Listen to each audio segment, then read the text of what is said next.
وظیفہ بتا دیں برکت آ جائے رزق میں. تو برکت کے لیے رزق حلال کمانا اور محنت سے ایمانداری اور دیانتداری سے کمانا پہلی شرط ہے.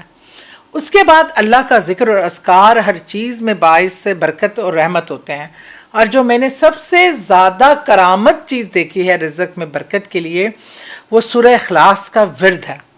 بلا کاؤنٹ کیے، بلا کوئی ٹائمنگ، وضو میں ہے نہیں ہے، چلتے پھرتے سورہ اخلاص کا آپ ورد کریں.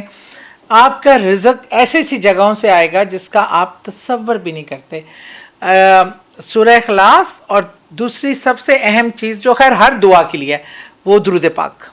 درود پاک کا ورد. اور اگر آپ درود پاک کے قدیمی صلی اللہ علیہ وسلم کا ہی چلتے پھرتے ورد کریں، جب دل چاہے بیچ میں ڈفرینٹ درود پڑھیں. درود پاک جو بھی ہے وہ درود، اس کی اہمیت اپنی جگہ ہے اور اس کی وہی اہمیت ہے جو درود ابراہیمی کی ہے